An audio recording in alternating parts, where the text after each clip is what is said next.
আপনি দেখছেন Padma news 24.com এর রাত 8:30টার বিশেষ বুলেটিন ফ্ল্যাশ নিউজ। সাথে আছি আমি মবিন আমির। facebook.com/পদ্মা নিউজ 24 পেজ ফলো করে আমাদের সাথেই থাকুন।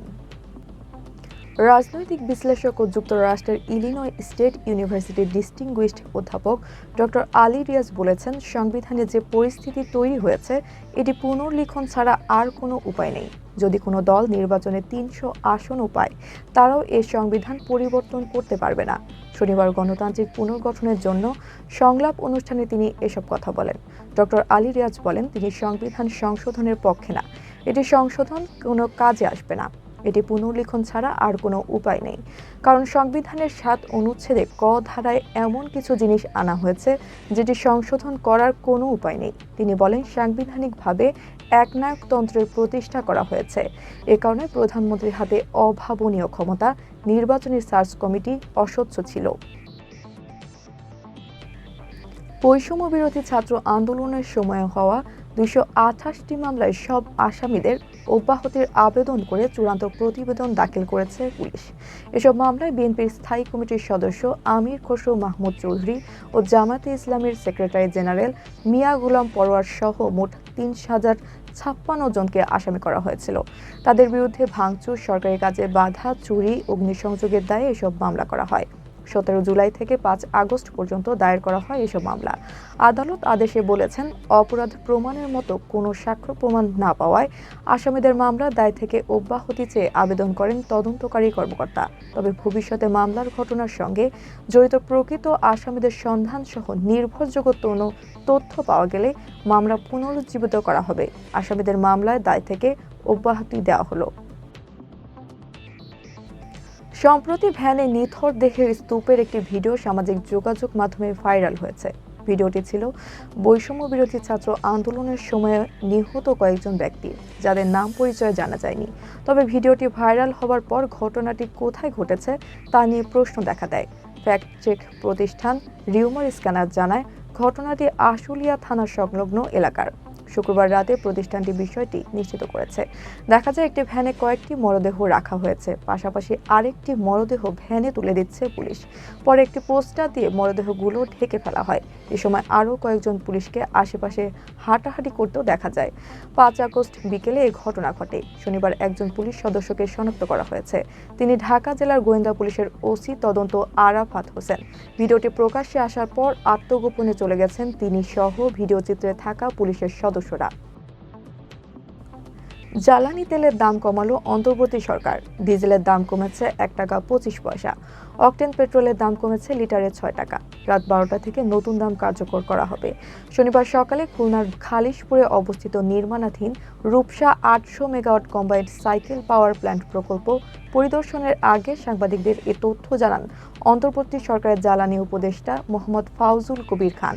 তিনি জানান, ডিজেলের দাম 106 টাকা থেকে 1 টাকা 25 পয়সা কমিয়ে 105 টাকা 25 পয়সা, অকটেনের দাম 131 টাকা থেকে 6 টাকা কমিয়ে 125 টাকা, পেট্রোলের দাম 127 টাকা থেকে 6 টাকা কমিয়ে 121 টাকা নির্ধারণ করা হয়েছে। বাংলাদেশ ছাত্রলীগের কেন্দ্রীয় কমিটির সাবেক সাধারণ সম্পাদক ইসহাক আলী পান্নার মরদেহ বাংলাদেশের কাছে হস্তান্তর করেছে মেঘালয় পুলিশ। শনিবার দুপুরে সিলেটের তামাবিল ইমিগ্রেশন চেকপোস্ট দিয়ে তার মরদেহ ফেরত পাঠানো হয়।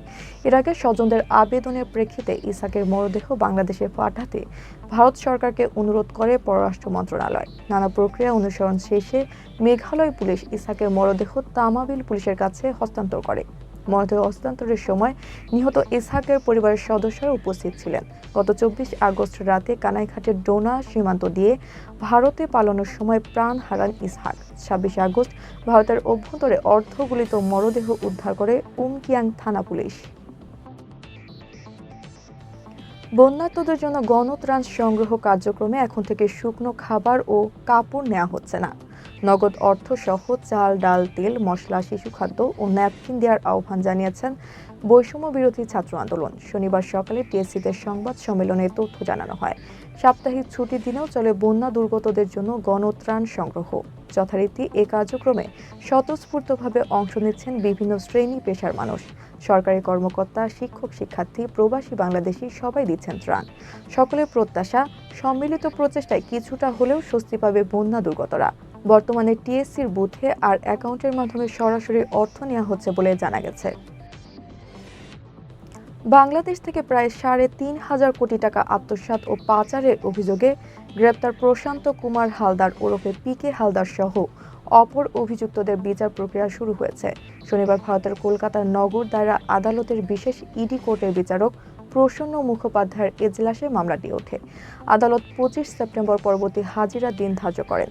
ওই দিন মামলার আরেক অভিযুক্ত আমানা সুলতানা ওরফে শর্মী হালদারের জামিনের ব্যাপারে নগর দায়রা আদালতে যে আবেদন করা হয়েছিল তা প্রত্যাহার করে নেন তাদের আইনজীবী বিশ্বজিৎ মান্না। এছাড়া পিকে হালদারের ভাই প্রণেশ কুমার হালদারের জামিনের আবেদন করা হয়েছে কলকাতার হাইকোর্টে।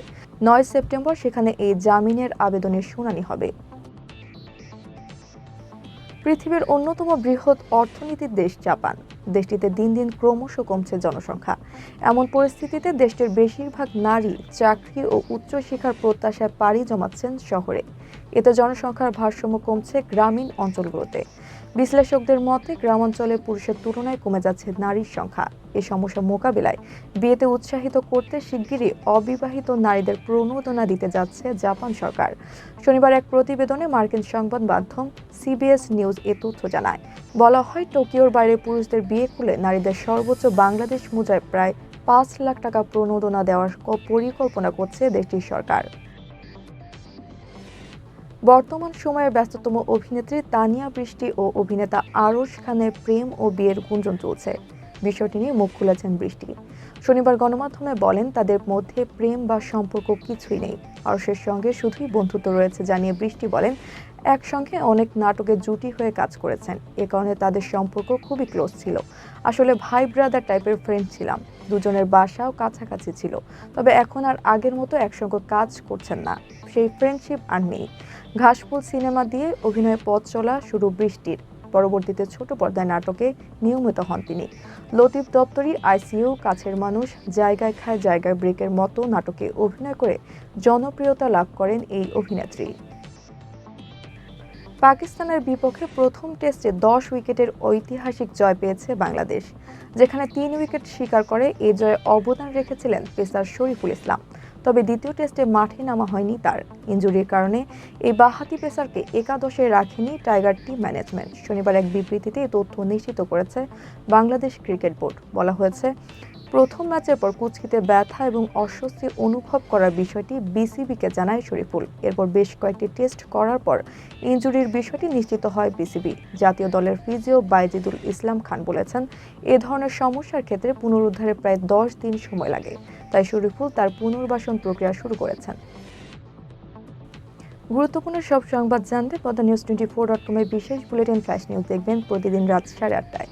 ফ্ল্যাশ নিউজ দেখতে ফেসবুকে আমাদের ফলো করুন facebook.com/poddanews24 আর ইউটিউবে সাবস্ক্রাইব করুন youtube.com/poddanews24 চ্যানেলটি। নিয়মিত দেশ বিদেশের আপডেট সব সংবাদ জানতে ভিজিট করুন মাল্টিমিডিয়া নিউজ পোর্টাল poddanews24.com। পরবর্তী ফ্ল্যাশ নিউজ দেখার আমন্ত্রণ জানিয়ে বিদায় নিচ্ছি আমি মবিন আমিন। ভালো থাকুন, সুস্থ থাকুন।